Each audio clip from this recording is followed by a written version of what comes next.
우리가 성경에서 보면은 아주 유명한 인물들이 있습니다. 그 대표적인 인물들을 꼽으란다면은 아브라함. 그 출발들이 아브라함부터로 시작되는 거죠. 그래서 마태복음에도 보면은 족보에 관해서 이야기할 때 아브라함과 다윗의 자손 예수 그리스도의 계보라. 아브라함. 이스라엘의 역사를 말할 때, 언약을 말할 때 그 출발점들이 아브라함이 등장합니다. 그런가 하면 또한 중심적 인물 속에서 모세가 있고 다윗이 있고 이런 유명한 인물들은 예수를 믿지 아니한 사람들에게도 많이 알려진 그런 인물들입니다. 그런 인물들 가운데서 시작이라고도 할 수 있는 아브라함. 원래 아브라함의 이름은 아브람이었습니다. 아브람이라는 그 이름은 고귀한 아버지라는 뜻입니다.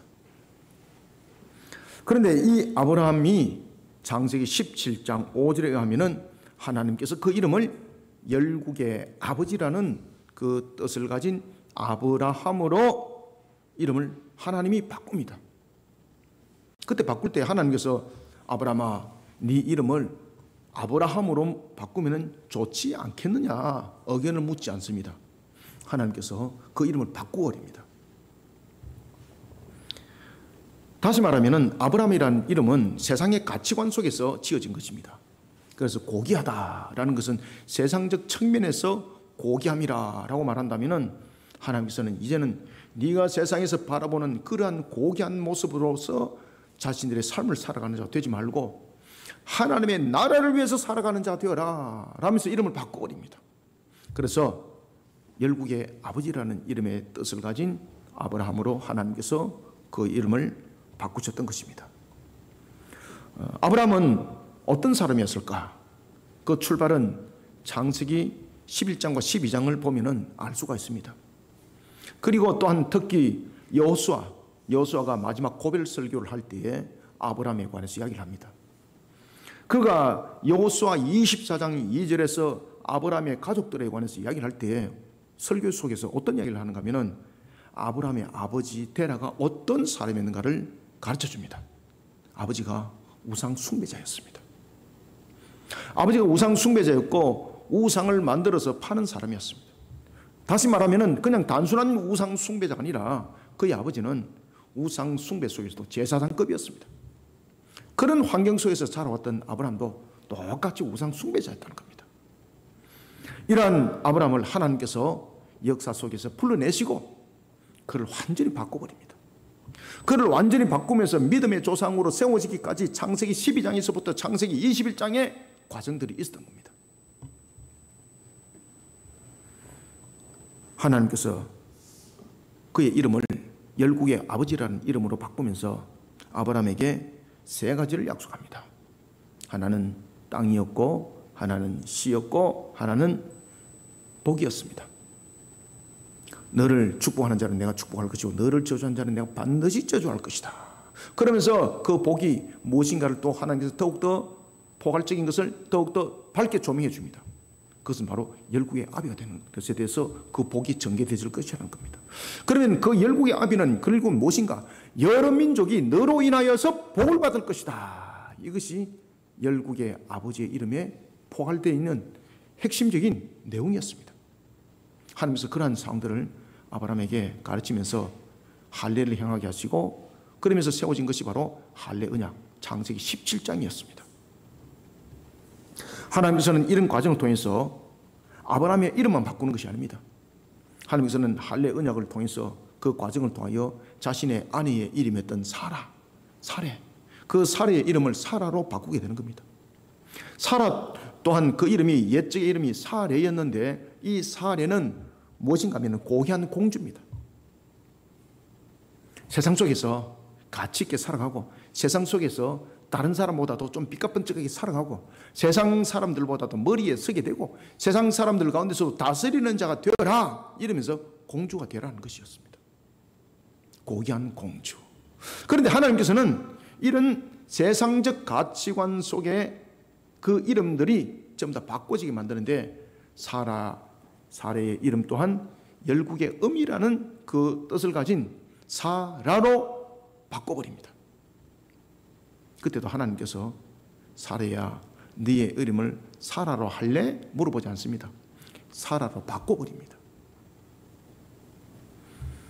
그것도 두 사람의 나이가 전부 다 노년에 이르렀을 때였습니다. 그때에 그들의 이름들이 바뀌어졌을 때에 그 나타났던 결론,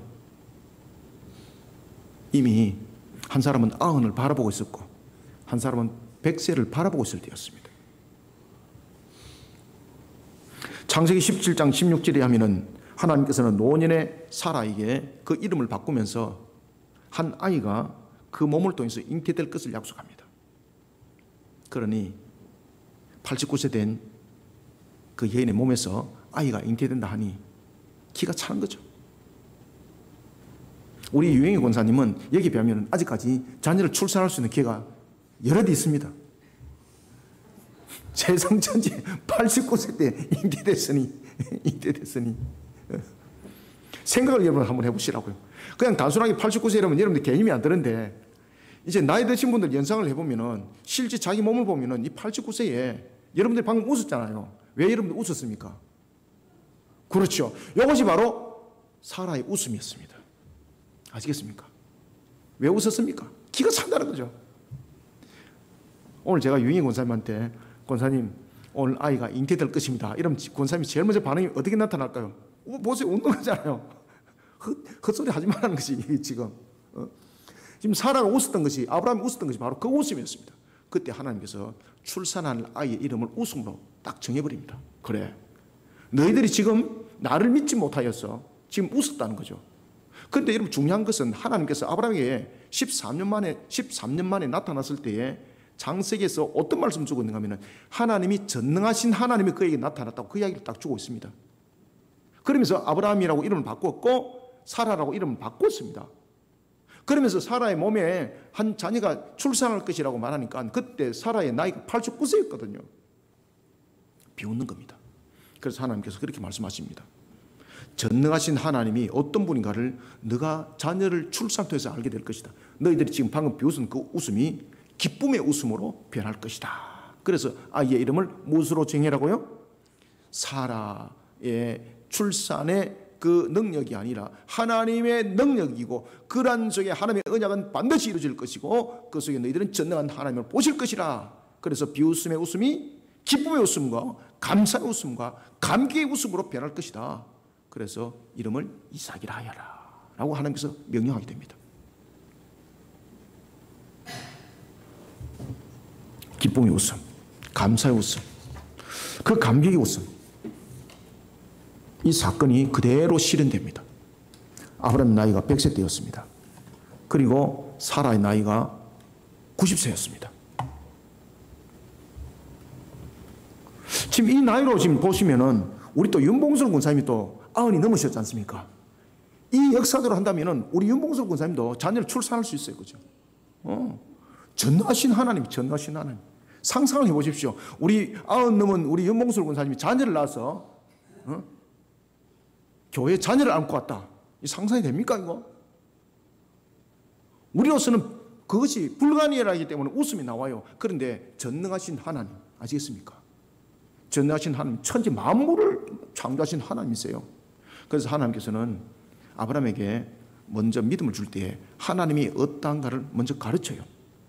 하나님이 항상 우리에게 믿음을 더하여 주시고 우리에게 믿음이 더욱더 성장하는 내용 속에서 우리를 가르칠 때 항상 하나님의 어떠하심을 먼저 가르쳐요.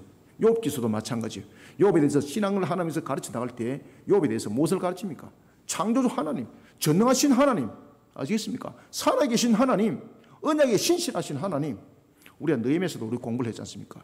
느헤미야에서 보면은 공통적으로 나타나는 하나님의 세 가지 모습이 있어요. 그것은 뭔가 하면은 무슨 하나님? 전능하신 하나님, 그렇죠? 살아계신 하나님, 약속과 언약에 신실하신 하나님. 이 하나님은 창세기부터 요한계시록까지 항상 등장합니다. 오늘 본문도 바로 이 세 가지 관점 속에 우리로 하여금 믿음을 더하게 하시고 또한 이런 속에 아브라함을 세우는 것을, 이삭을 세우는 것을 볼 수가 있습니다. 아브라함의 나이 100세, 사라의 나이 90세, 전능하신 하나님, 살아계신 하나님, 약속의 언약에 신실하신 하나님께서 진짜로 이삭을 출산시켜버린 겁니다. 아브라함과 사라의 입에서 감사의 웃음이 터집니다. 감격의 눈물이 흐릅니다. 그러면서 아이의 이름을 이삭으로 짓습니다. 웃음이라는 그 이름으로 아이의 이름을 짓습니다.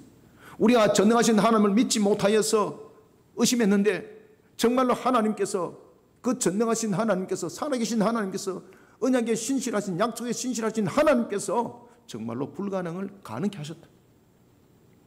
그러면서 이삭을 낳습니다. 사랑하는 성도 여러분, 하나님께서는 분명히 아브라함을 선택하셨습니다.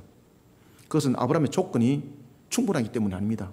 앞에도 제가 말씀드렸던 것처럼 아브라함은 선택받을 어떤 가치도 조건도 가지고 있지 못했습니다. 아버지 되라 우상 숭배자였습니다.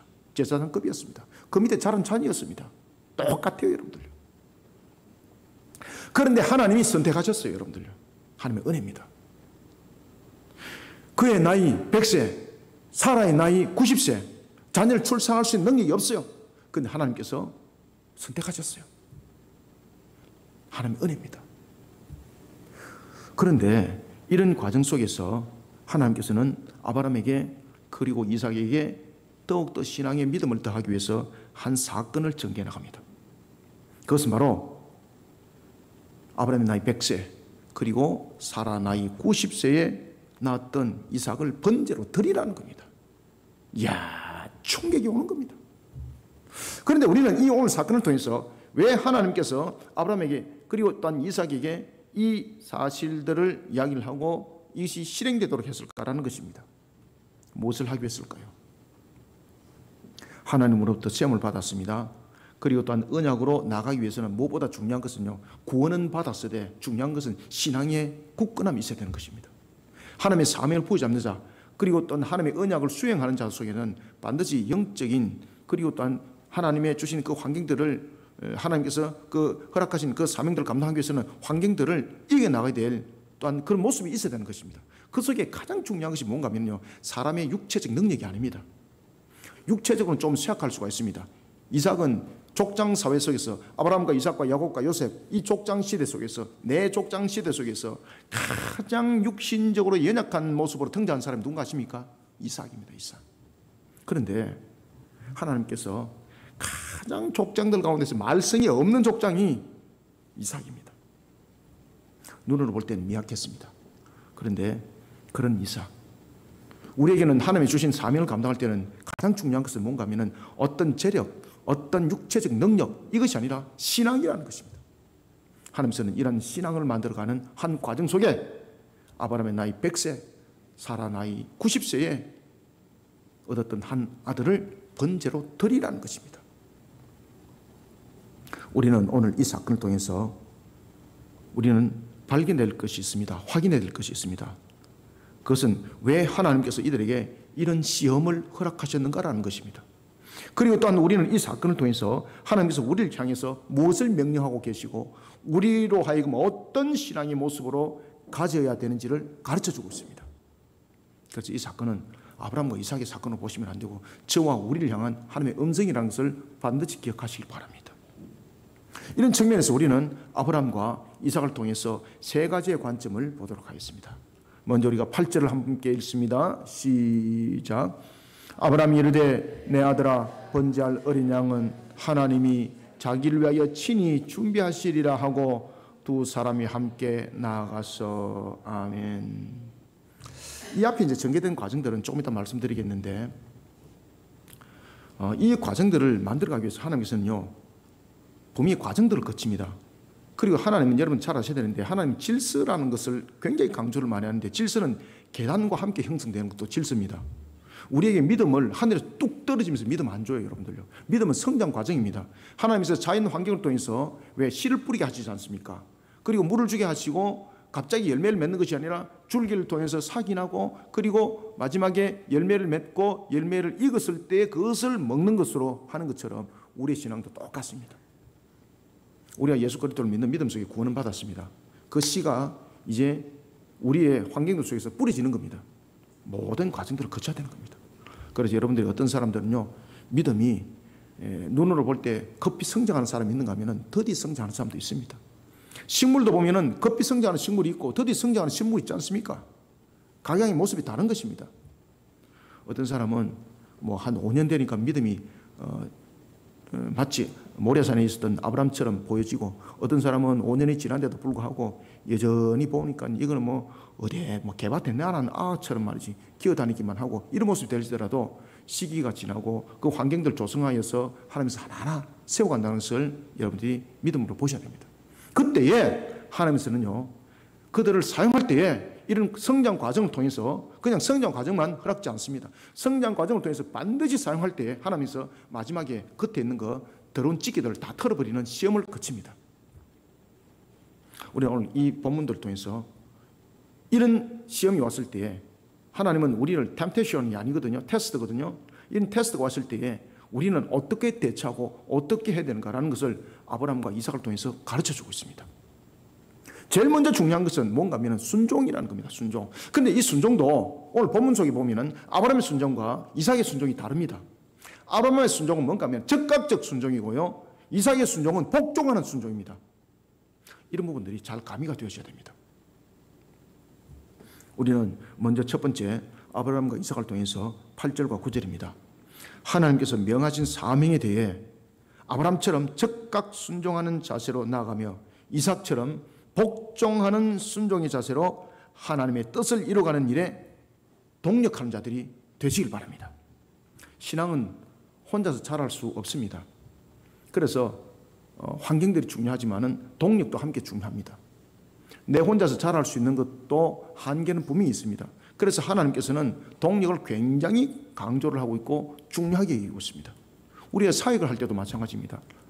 혼자서 하는 사역이 아니라 동력하는 사역, 하나님의 영광이 더 많이 드러날 수 있는 조건과 요소가 만들어지는 거죠. 오늘도 보면은 모리아산에 대해서 하나님께서 그저 이삭을 드리라는 장면들로 여러분 보시면 안 됩니다. 이것은 뭔가 하면은 믿음을 이루어가는 부분에 있어서 하나님께서 동력이라는 부분들로 이 속에서 함께 증거되어지고 있다는 것을 기억하시길 바랍니다. 조금 전에도 말씀드렸던 것처럼 하나님은 전능하신 하나님이죠. 살아계신 하나님이죠. 언약이 신실하신 하나님이죠. 전능하신 하나님께서 그냥 모든 일들을 이루어가실 때 과정을 둘 필요 없잖아요. 그냥 있으라 하면 다 있는 것인데, 그런데 왜 이와 같은 절차를 두고 만들어 가실까라는 것입니다. 하나님은 전능하시되 모든 것에 대해서 언약이 신실하신 것은 하나님이 창조를 이루는 부분에 대해서 또한 피조 세계에 규칙을 세워놨다는 것, 허락하심의 질서를 통해서 또한 그 영광을 받으신다는 것입니다. 피조 세계가 질서가 있다는 것은 뭔가 하면요, 피조 세계가 신과 같은 능력을 가지고 있지 못하다는 것에 대한 또한 간접적인 증명이기도 합니다. 이런 과정 속에서 전부 다 하나님이 간섭하잖아요. 하나님이 주관하신 그 속에 있는 것이거든요. 오늘도 여러분들 해라는 것이 떴습니다. 이것은 하나의 규칙적 부분에서 자연적 운동에 의해서 해가 뜬 것 아닙니다. 그 규칙이라는 그 속에 하나님께서 뜨게 하심이 허락임이에요. 이런 것들을 우리는 전능하신 하나님과 그리고 살아계신 하나님과 그런 속에서 우리는 발견할 수 있어야 되는 거예요. 하나님이 아브라함에게 하나님의 전능하심과 살아계심과 그리고 언약에 신실하신 하나님이 확증을 시켜준 한 사건인데, 그것이 바로 앞에 전기되었던 바로 창세기 17장이 그 노행 속에서도 이제 우리가 이제 전개되어집니다만은 그랄 땅에 있었던 사건들이었습니다. 그랄 땅에 있었던 그 왕 아비멜렉의 사건의 해결을 통해서 아브라함은 전능하신 하나님, 그리고 살아계신 하나님, 언약에 신실하신 하나님, 여기 대해서 확신의 신앙으로 가는 겁니다. 이때에 하나님은 그런 아브라함에게 말씀을 가르쳐요. 살아계신 하나님이 말씀을 가르치면서 믿음을 더하여 주세요. 이삭과 이스마엘에 대해서 혈육의 선택을 해서는 안 된다는 것을 가르칩니다. 그러면서 이삭을 언약의 장자로 세우고, 이스마엘이 이삭보다 13살이 많습니다. 언약의 장자로 세우고 이스마엘을 구별해내요. 신앙으로 구별해내요. 그때의 언약의 중심에 이삭이 세워집니다. 혈육의 선택이 아니라 항상 언약의 중심에 가정을 세우라고 그 중심에 신앙으로 지도합니다. 이때 하나님께서 말씀을 주세요. 창세기 21장 그것이 12절의 말씀입니다. 창세기 21장 12절에서 이렇게 말씀을 줍니다. 이삭에게서 나는 자라야 네 씨라 부를 것임이니라. 여기서 아브라함이 이 말씀을 흘려보내지 않습니다. 이것을 마음판속에 탁 새기는 겁니다. 여러분들이 오늘도 하나님이 주신 말씀 한 올 한 올을 마음판속에 탁 새기시기 바랍니다. 내가 듣기 좋은 소리만 듣지 마시길 바랍니다. 듣기 좋은 소리만 듣게 되면 여기서 머리에서 딱 머물러서 난주 교만기가 차올라 넘치가지고 난주 하나님 대적합니다. 여러분들요. 아브라함이 첫 모습과 다릅니다. 첫 모습은 아브라함도 걸러내는 신앙이었습니다. 그러면서 믿음의 성장 과정 속에 여러 가지 사건들을 겪거든요. 그 여러 가지 성장의 과정들을 겪으면서 이제 아브라함이 어디까지 왔는가 하면은 하나님의 말씀을 어떤 것도 소홀하게 여기지 않고 그 말씀을 머리로 이해하는 것이 아니라 마음판 속에 새기는 신앙으로 변하기 시작합니다. 이게 중요하죠. 이해하는 신앙이 아닙니다. 이제는 아브라함이 믿음의 조상이라 부름을 받기까지는 머리로 이해하는 신앙이 아니라 가슴에 새겨진 신앙으로 나가는 겁니다.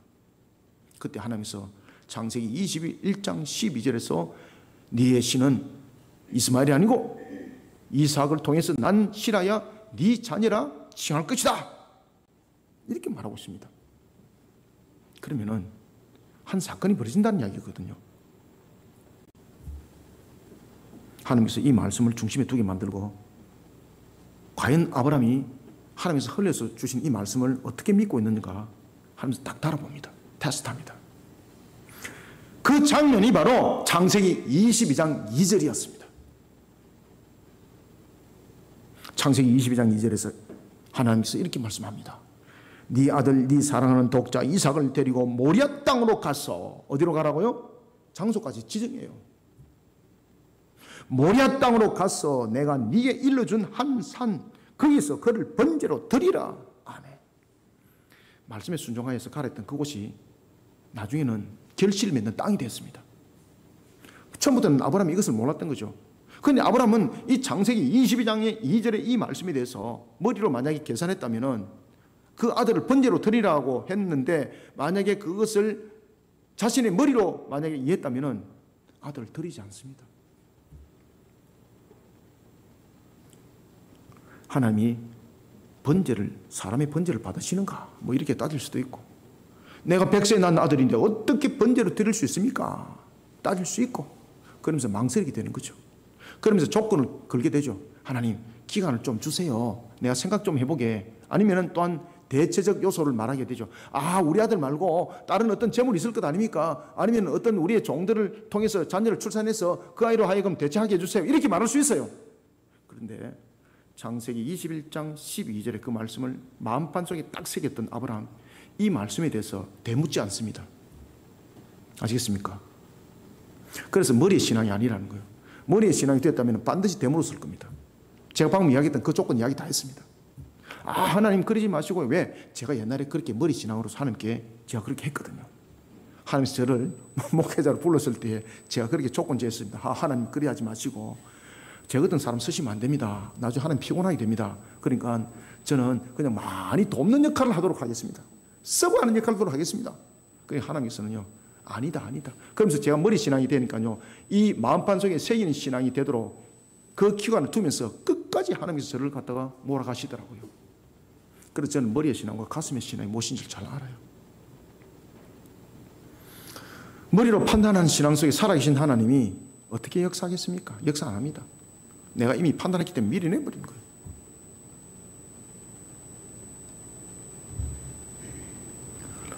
그는 창세기 22장 2절의 이 말씀을 통해서 그는 무엇을 먼저 생각했을까요?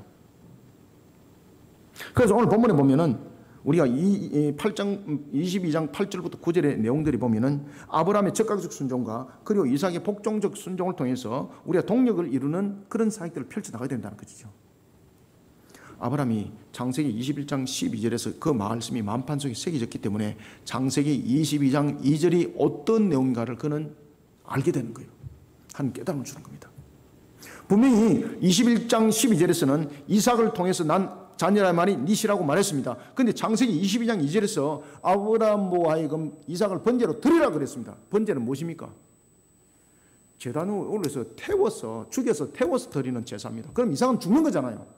이삭이 죽는데 어떻게 창세기 21장 12절의 말씀이 이루어집니까? 이 속에 머리의 신앙이 아니라 가슴의 신앙이 되니까 이 말씀이 무엇을 말씀하시는지 깨닫는 겁니다. 바로 부활의 신앙. 이삭은 죽되 살아난다. 그 신앙 속에 그는 번제로 드리는 것에 있어서 망설이지 않습니다. 그래서 아브라함의 순종은 어떤 순종입니까? 적극적 순종입니다. 적극적 순종이 이루어지기까지는 가장 중요한 것이 무엇입니까? 말씀의 신앙이 안 되면 안 됩니다. 말씀에 대한 확신의 신앙이 없으면 적극적 순종은 절대 일어나지 않습니다. 왜? 머리로 판단해 버리니까. 하나님 생각해 보세요. 어떻게 이삭을 드릴 수가 있어요? 이삭이 내가 100세 난 아들인데 죽으면은 그를 통해서 자녀가 난다고 말했지만은 그 자녀를 통해서 난 씨라만이 네 씨라고 말했는데 이 이삭이 죽고 난 뒤에는 어떻게 그 씨가 만들어질 수 있습니까? 머리로 좀 대받아 칠 수 있어요. 그런데 말 한마디도 안 해요. 왜 적극적 순종을 했을까요? 말씀에 확신을 가졌으니까. 창세기 21장 12절과 창세기 22장 2절 통해서 그는 무엇을 깨달았을까요? 부활을 깨달았습니다. 부활을.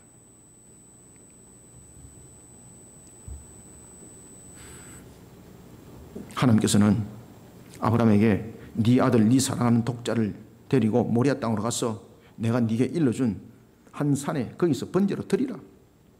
아브라함은 어떤 신앙의 자세를 취했을까요? 건짐했을까요? 성경에는 건짐했다는 말이 단 한마디도 없습니다. 아브라함의 신앙은 적극적 순종으로 반응합니다. 이 적극적 순종으로 반응했던 가장 중요한 이유는 머리의 신앙이 아니라 가슴의 신앙으로, 말씀이 인격적으로 마음반 속에 이미 새겨졌기 때문에 하나님께서 창세기 21장 12절과 창세기 22장 2절을 통해서 이 말씀이 충돌이 일어나는 것이 아니라 이 말씀을 통해서 부활 신앙이 살아나게 했던 것입니다. 그래서 적극적으로 순종합니다. 성경은 말합니다. 아침에 일찍 일어나. 아침에 일찍 일어나. 이 새들이요, 아주 그 지능들이 높더라고요. 제가 새벽기도 마치고 가면은 이제 사모님한테 한번 내 증거를 보여줬는데 이제 법원 앞에 가면은 비둘기들이 많아요. 근데 그 비둘기 중에서 한 마리가 저를 딱 기억을 해요.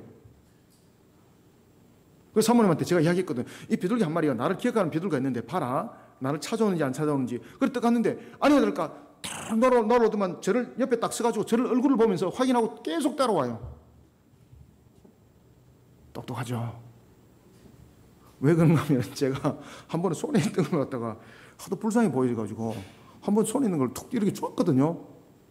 그거 한 번 먹고 이놈이 기억을 하는 거예요. 야, 저 사람 따라가면은 먹을 것이 있다. 그 확신, 그 믿음. 이야, 여러분들, 그 믿음의 확신 아시겠습니까? 그 믿음의 확신, 적극적 순종을 일으키는 것 바로 아브라함의 믿음이었습니다. 적극적 순종. 그리고 또한 아침에 일찍 일어나 오늘도 말씀을 줍니다. 하나님이 자기에게 일러준 장소를 향합니다. 다른 곳에 안 갑니다. 딱 하나님께서 명하신 그 장소에 딱 갑니다. 그리고 하나님께서 명하신 것에 대해서 순종의 걸음을 걷는데 세상의 방해를 받지 않도록 모든 내용을 함구합니다. 마치 느헤미야서 느헤미야 2장 12절부터 16절을 읽어보는 것 같습니다. 느헤미야가 무너진 예루살렘의 성벽을 재건할 때에 방해가 되지 않기 위해서 그 어떤 누구에도 알리지 않고 자신의 이동을 알리지 않았다 말했습니다. 그죠? 적극적 순종을 이루어지면서 하나님의 일하심이 그 어떤 것들로부터도 방해받지 않도록 그 적극적 순종 속에서 오직 하나님만 바라보는 그런 아브라함, 느헤미야를 바라보는 것 같습니다.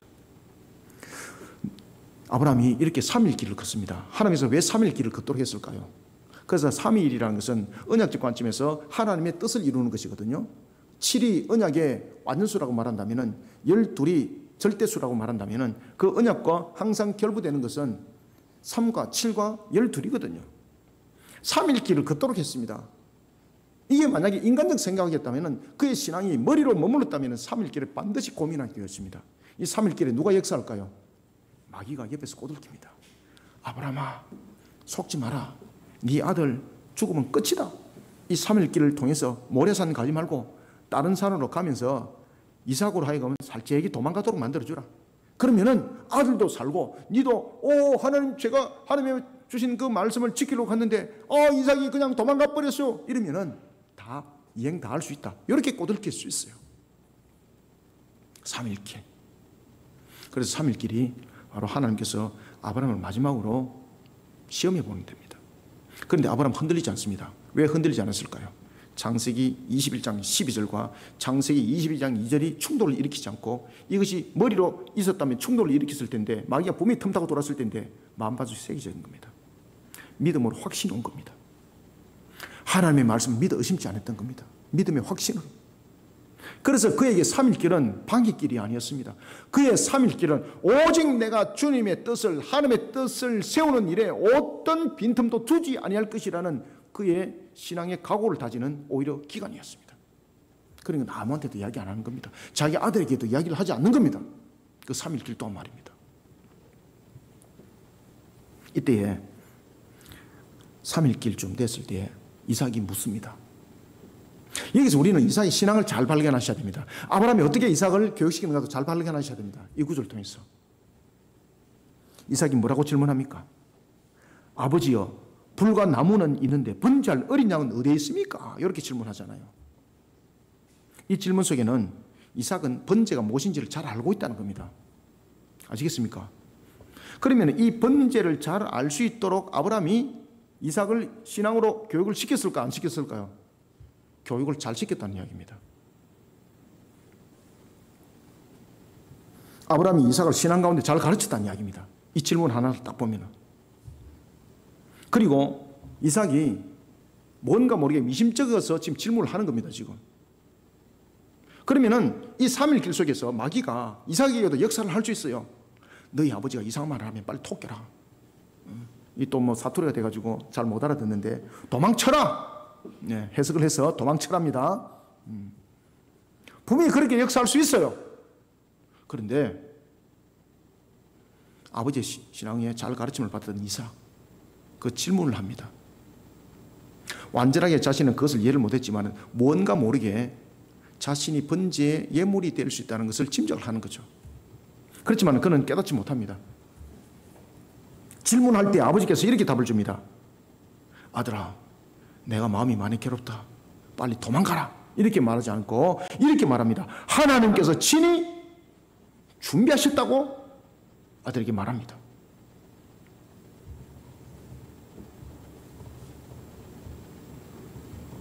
이 말에 이삭은 순종합니다. 이삭 또한 이 말에 머리로 깨닫지 않습니다. 아버지의 그 말을 하나님의 말씀으로 받아들입니다. 아버지께서 준비한 것이 아니라 하나님이 예물을 준비한다. 그러면 하나님이 예물을 준비하면 하나님이 누구를 선택하든지 그는 예물이 된다는 뜻입니다.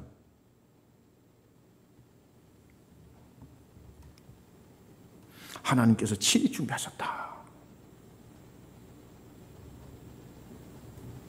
그리고 오늘 본문에 보면은 아브라함이 번제 제단을 쌓게 합니다. 아들이 번제 제단을 쌓습니다. 그 아들이 이제 번제 제물을 설 그 제목을 지고 갔었거든요. 그리고 번제 제단을 쌓습니다. 나무가 한두 그루가 아니 제법 양이 많았을 것 아니겠습니까? 그리고 아버지가 아들을 결박합니다. 그런데 아브라함의 나이를 볼 때, 이삭의 나이를 볼 때 이삭이 이미 청소년이거든요. 이 어린아이가 아닙니다. 지게를 질 수 있는 정도면은 이건 어린아이가 아닙니다, 여러분들요. 그러면은 아버지의 그 완력에 이 아이가 충분히 뿌리치고 도망갈 수 있습니다. 그런데 오늘 본문에 보면은 그 결박이 돼서 이삭이 순응합니다. 왜 순응할까요? 어떤 말씀이 마음반석에 새겨졌을까요? 하나님이 친히 예물을 준비하신다.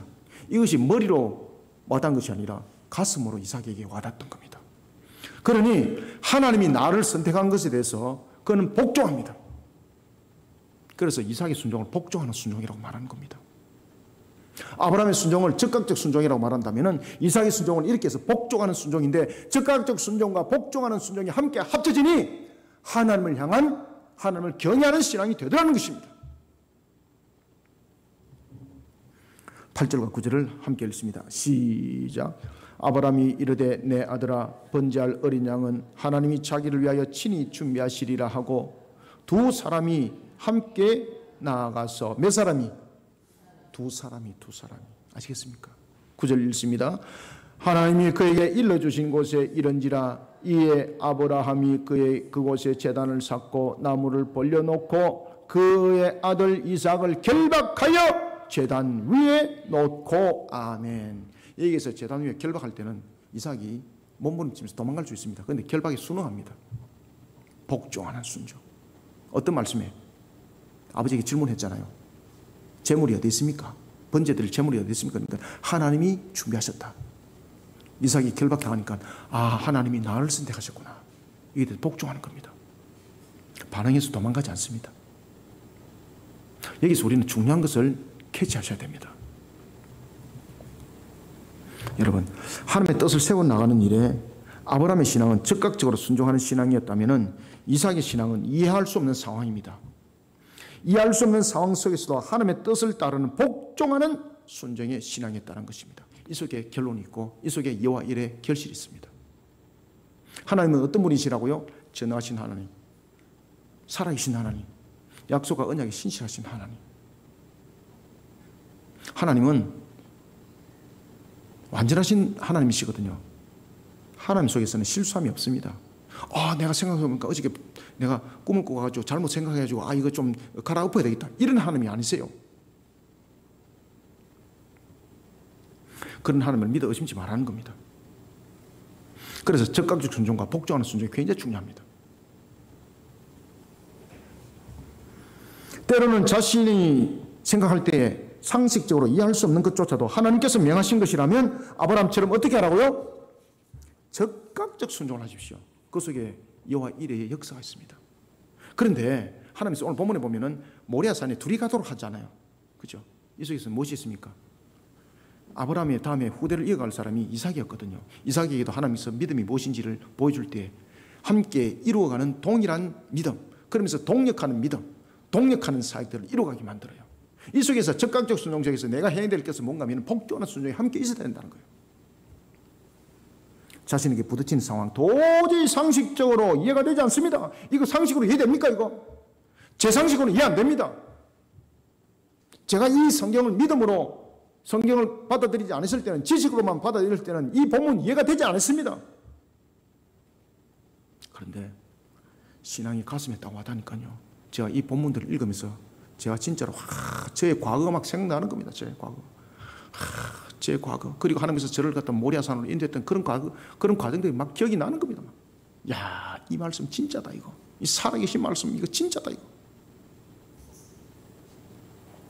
자신에게 부딪힌 그 상황 도저히 상식적으로 이해가 되지 않습니다. 그때도 이것이 하나님께서 명하신 사명이 맞다면 상황 판단을 먼저 하시면 안 됩니다.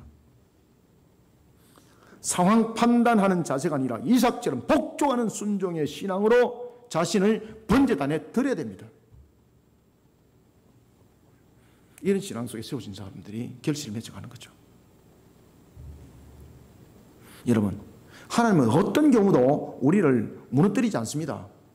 하나님은 어떤 경우도 우리를 불 속에 던져 넣지 않습니다. 다니엘서를 보십시오. 다니엘서 3장 19절부터 26절 세 사람 등장하죠. 누굽니까? 사드락, 메삭, 아벳느고. 불 속에 던져집니다. 신앙을 절기를 지키기 위해서.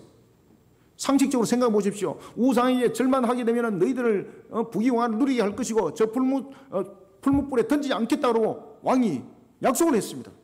그런데 그들은 설령 하나님이 우리를 버리실지라도 우리는 하나님을 배반하지 않을 것입니다. 이야, 이것을 하나님께서 보시는 거예요. 그리고 그 불 속에 던져졌는데 머리털 하나도 태워지지 않고 옷에 끓은 냄새도 안 나더라. 불 속에 던져지는 그 순간도 하나님을 향한 신앙 가운데 자신들을 세웠던 그들, 상식이 됩니까? 이해가 됩니까? 상황 판단했을 때 상식적으로 이해가 되지 않습니다. 그렇지만은 하나님의 말씀 앞에 순종을 하는 겁니다. 그 말씀 앞에 복종하는 겁니다. 불 속에 던져졌습니다. 그래, 놀라운 역사가 일어났습니다. 사드락과 메삭, 아벳느고, 하나님께서 불 속에서 지켜주셨고 그들을 불 속에서 보호하셨고 그들을 불 속에서 건져주셨습니다. 이게 하나님이십니다.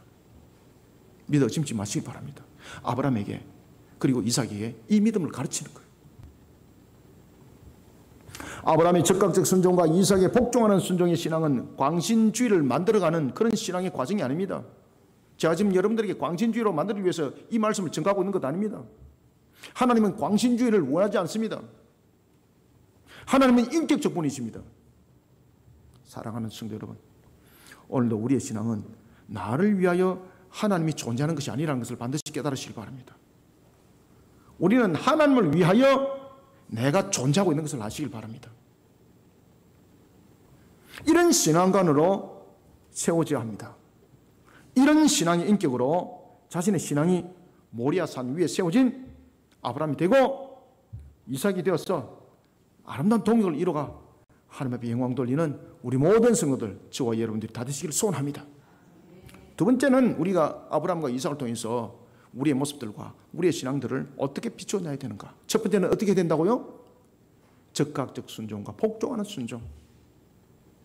그 다음에 두 번째는 어떤 모습으로 우리는 세워져야 나가는가? 하나님을 신뢰하시길 바랍니다. 하나님을 신뢰하시길 바랍니다. 저는요, 하나님께서 제가 이제 개척하고 그 수요일 새벽 때에 제가 이제 교회에서 2년 반 동안 교회에서 먹고 자고 했잖아요. 저는 장의자에서 여러분들이 앉아있는 그런 장의자에 제가 2년 반 동안 거기서 먹고 자고 했습니다. 저는 오직 세 가지만 했습니다. 말씀 연구하고 기도하고 전도하고. 그러면서 이제 교회 안에서 이제 또 전공 공부도 하고 막 그렇게 했죠, 제가. 우리는 두 번째 10절부터 12절입니다. 자, 10절을 한번 읽읍시다. 시작. 손을 내밀어 칼을 잡고 그 이름을 그 아들을 잡으려 하니. 아멘. 자, 여기서 이제 한글 성경은 이렇게 번역이 됐습니다만 히브리 원어 성경은 잡으려 하니라가 뭔가 하면 칼이 이미 아예 목까지 내려온 겁니다, 이거. 10절부터 12절은 하나님께서 명하신 사명에 대해서 피할 길을 먼저 찾는 자가 되면 안 됩니다. 피할 길을 찾으면 반드시 그 웅덩이 빠지게 됩니다. 항상 우리의 신앙들이 마귀는 피할 길을 먼저 찾으라고 조언을 주고 있는데 그거 따라가면 웅덩이 빠집니다. 하나님께서 명하신 사명에 대해 피할 길을 먼저 찾는 자가 아니라 하나님을 신뢰해야 됩니다. 하나님을 신뢰하는 부활의 신앙으로 하나님께서 명하신 사명 앞에 담대하게 나서는 아브라함이 되어야 되고 이삭이 되어야 됩니다. 모리아산에서 번제의 제단을 쌓고 이삭이 결박을 당할 때였습니다. 이삭은 번제할 어린 양은 하나님이 자기를 위하여 친히 준비하시리라 라는 그 말씀에 대해서 순종하는 자세를 취합니다. 복종하는 신앙이었죠. 그리고 또 번제단에서 아브라함의 행동은 어떻습니까? 그 아들을 잡으려 하니 이미 칼날이 이삭의 목줄기까지 온 겁니다. 하나님은요, 요 순간까지 안 잡습니다. 여기 하면서 조금 내려가고 조금 내려가고 이런 상태가 아닙니다. 하나님 잡아야 되는데 이런 것이 아닙니다. 적극적으로 순전 내리쳐버린 겁니다. 그래서 이삭은 이미 죽은 겁니다. 하나님께서 아브라함 칼날이 이삭의 목에 딱 닿는 그 순간 딱 잡아버립니다. 여기서 안 잡습니다. 목에 딱 내려왔을 때 여기서 딱 잡았습니다. 여기서 딱 잡는 겁니다.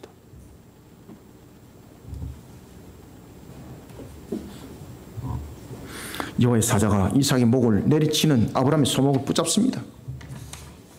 그리고 하나님께서 사자의 입을 통해서 두 가지를 말씀합니다. 첫 번째는 이삭을 향한 칼날을 멈추도록 합니다. 두 번째는 하나님을 경외하는 신앙의 모습을 인정합니다. 하나님의 말씀에 대한 아브라함의 순종, 기복적이 아니었습니다. 인과응보가 아니었습니다.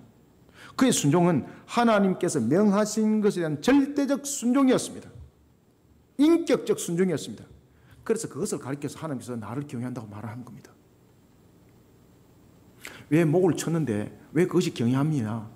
창세기 22장과 창세기 21장 12절과 창세기 22장 2절의 이 말씀을 전부 다 믿음으로 받아들인 겁니다. 그래서 그 믿음으로 받아들이는 즉각적 행위가 하나님을 경외하는 모습이라는 거예요. 그래서 너가 비로소 나를 경외하는 줄 이제야 알았노라 라는 것은 하나님의 말씀을 믿어 의심치 않는 그런 준행하는 그 모습들, 그 실행하는 모습들, 그것을 함께 어우러서 말씀을 주고 있는 겁니다. 인과응보적이지 아니었습니다. 기복적이지 않았습니다. 절대 순종이었습니다. 인격적 순종이었습니다. 하나님께서는 이런 아브라함의 순종을 그의 신앙의 인격을 통해서 확인합니다. 그리고 아브라함은 하나님으로부터 그의 신앙을 인정받습니다. 내가 이제야 네가 하나님을 경외하는 줄을 알았노라 아노라. 여러분, 아브라함이 이삭을 번제단에 드리는, 그리고 또한 번제단에 드리라는 이 말씀에 대해서 즉각적으로 순종할 수 있었던 것은 바로 앞에도 말씀드렸던 것처럼 창세기 21장 12절 이삭에게서 나는 자라 니시라 부를 것이니라. 이 말씀과 함께 창세기 22장 2절 네 아들 네 사랑하는 독자 이삭을 데리고 모리아 땅으로 가서 내가 네게 일러준 한 산 거기서 그를 번제로 드리라라는 이 말씀 속에 부활이 연결되었다는 것을 그는 알게 되는 겁니다. 그래서 그는 즉각적으로 순종을 하는 겁니다. 모습으로는 이삭은 안 죽었는데 신앙으로서는 이미 이삭은 죽은 거예요.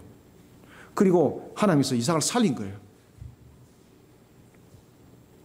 그래서 한 수풀에 한 순양이 있는 겁니다. 아브라함은 이삭이 죽어서 번제로 드려지지만 하나님께서 이삭을 다시 살릴 것이라는 확신을 가지고 있었습니다. 이 신앙으로 그는 이삭을 번제로 드리라는 말씀에 즉각적으로 망설임 없이 순종했던 겁니다.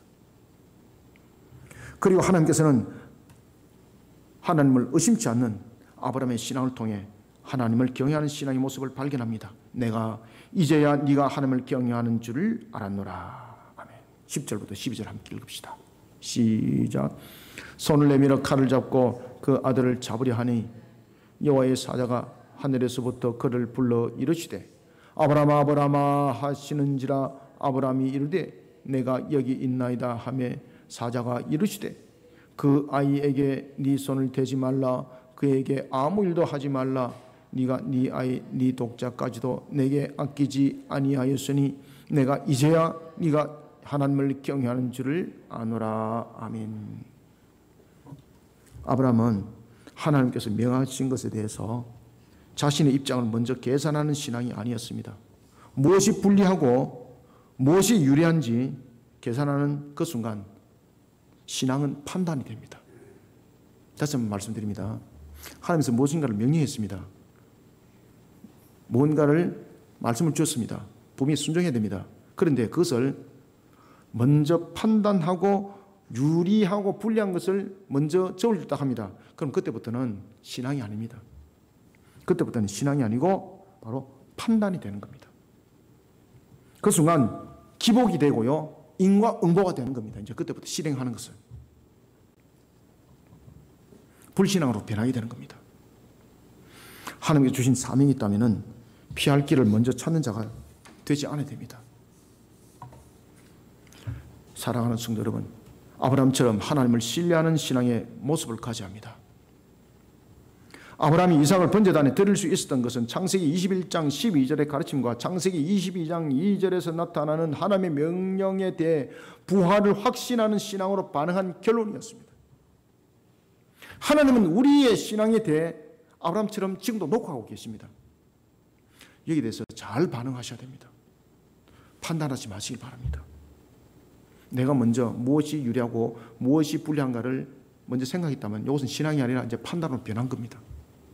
이 속에 나타나는 신앙의 모습은요, 반드시 기복적이고 인과응보적입니다. 불신앙입니다. 하나님의 아름다운 결실의 의미 없습니다.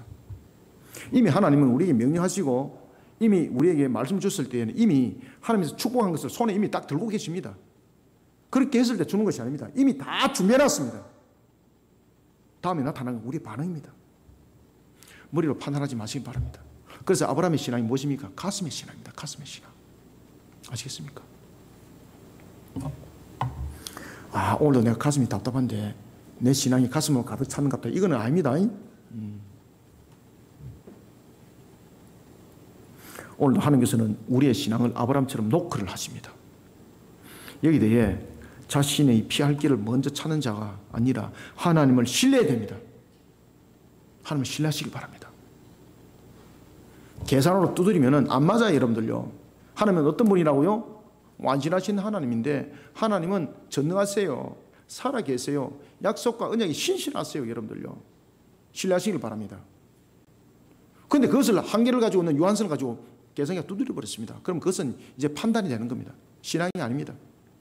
인과응보가 되고 기복이 되는 겁니다. 불신앙입니다. 하나님께서 이미 예비해놓은 그 열매는 사라지는 겁니다. 그 순간 다른 결론의 열매가 맺어집니다. 그것을 값이라고 말하는 겁니다.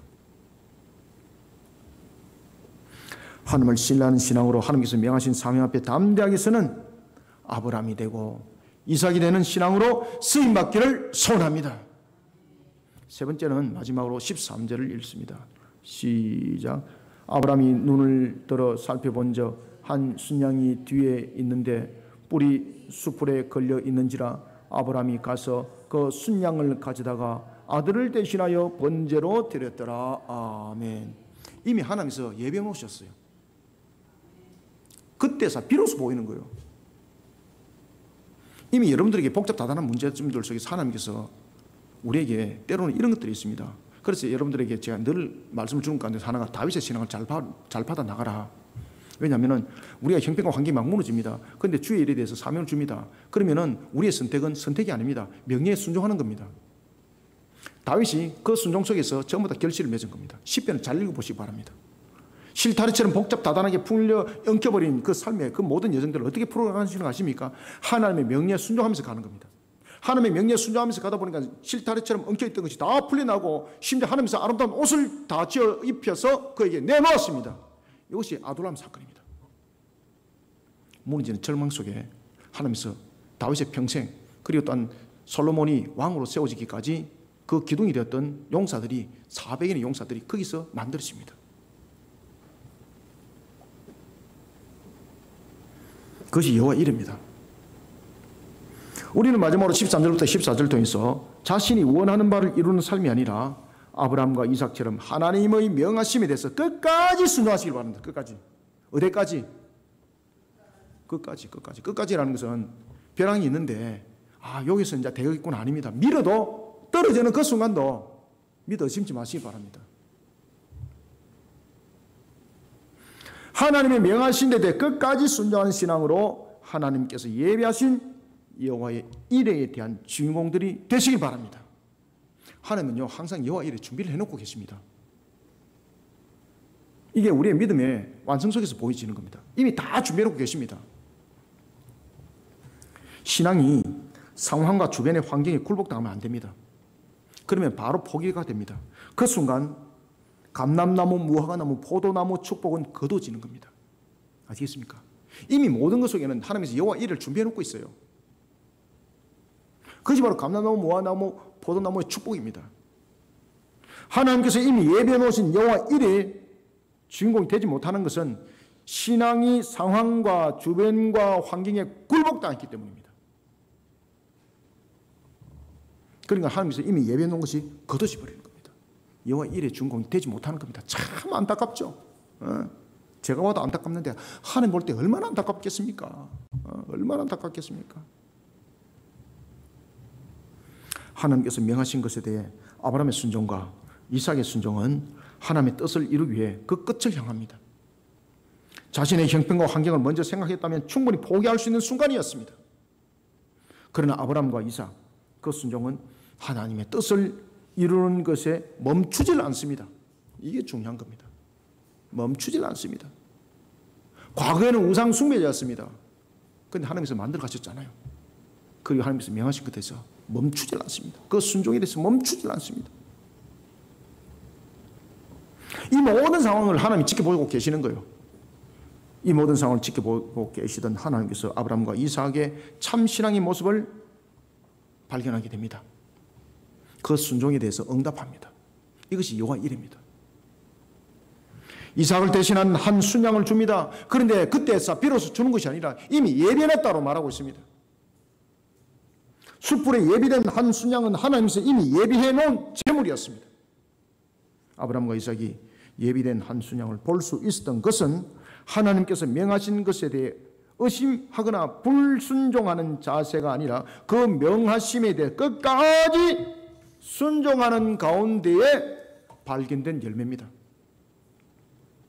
13절 14절 두 절을 한번 읽읍시다. 시작. 아브라함이 눈을 들어 살펴본 적 한 순양이 뒤에 있는데 뿔이 수풀에 걸려 있는지라 아브라함이 가서 그 순양을 가져다가 아들을 대신하여 번제로 드렸더라.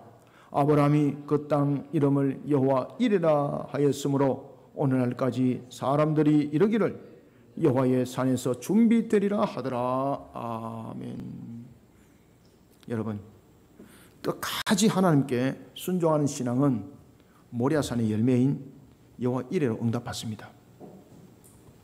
제가 약속하는 것이 아니라 하나님께서 그렇게 말씀하셨습니다. 여호와께서 그의 필요에 대해 친히 준비해 줍니다. 그리고 야고보서 1장 25절의 말씀처럼 하나님의 복을 누리는 자가 되게 합니다. 심지어 신명기 5장 29절에 하면 그 자손까지 복을 받습니다. 그리고 마태복음 7장 24절은 증가합니다. 자신의 다친 역경을 이겨내도록 하나님께서 은혜를 다 베풀어 주시니까요. 역경을 이겨내도록. 그러나 하나님을 끝까지 신뢰하지 못하는 신앙은 어떻게 되는가? 성경은 또 잘 조명해 주고 있습니다. 신명기 28장 62절은 증가합니다. 번성하지 못하리라. 왜? 하나님께서 여호와 이를 거둬버렸으니까. 그리고 또한 사무엘상 15장을 보십시오. 사울 자신의 왕위가 영원하지 못하고 거둬지는 값으로 응답받았죠. 사랑하는 성도 여러분, 자신이 원하는 바를 이루는 삶이 아니라 아브라함과 이삭처럼 하나님의 명하심에 대해 끝까지 순종하는 신앙으로 하나님께서 예배하신 여호와 일에 대한 산주인공이 저와 여러분들이 되시기를 소원합니다. 말씀을 맺습니다. 구원에 이르는 믿음은 하나님의 전적인 은혜로 필연입니다. 반면에 성화는 우리의 신앙을 말하고 있습니다. 우리의 의지가 반드시 요구되고 있습니다. 물론 성령께서 도와주십니다. 물론 모든 것은 하나님의 은혜입니다. 이 성화 과정조차도. 그러나 중요한 것은 우리의 구원에 이르는 것은 우리의 의지가 아니라 하나님의 전적인 선택 속에서 믿음이라는 내용이라면 우리가 달려나가는 성화 속에서는 우리의 의지가 굉장히 중요합니다. 그 값이 있습니다. 우리의 의지에 따라서 성령님이 아주 민감하게 작동합니다.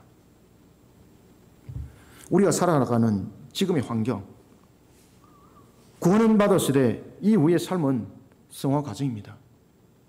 여기서 그 사람의 신앙에 따라서 다른 결론이 도출됩니다. 이것은 구원과는 상관없습니다. 그런데 다른 결론이 도출됩니다. 다른 열매로 응답받는다 이 말입니다. 여러분들 여호와 이레로 응답받기를 원하십니까? 아니면 구름처럼 뜬구름이 여러분들에게 보이시기를 원하십니까? 여호와 이레의 역사를 발견해야 됩니다. 이 속에 이제 신앙적 결단이 아주 중요한 겁니다. 신앙은 적각지게 됩니다. 신앙은 망설이면요 반드시 그 틈새로 마귀가 역사합니다. 신앙은 적각적이고 그리고 또한 절대적이어야 합니다. 그래서 복종이 중요합니다. 적각적 순종과 복종하는 순종이 신앙에서는 아주 중요합니다. 하나님께서 명하신 것에 대해서 망설이고 주저하는 순간 마귀가 속삭입니다. 그 사람을 다스리게 됩니다. 하나님을 신뢰하는 부활의 신앙으로 하나님께서 명하신 사명 앞에 담대히 서는 아브라함의 신앙이 되고 이삭의 신앙이 되시길 바랍니다. 자신이 원하는 바를 이루는 삶이 아니라 아브라함과 이삭처럼 하나님의 명하심에 대해 끝까지 순종하는 신앙 있는 자세로 하나님께서 예배하신 여호와의 일에 대한 산증공이 되시기를 주님의 이름으로 축원합니다. 하나님 감사합니다.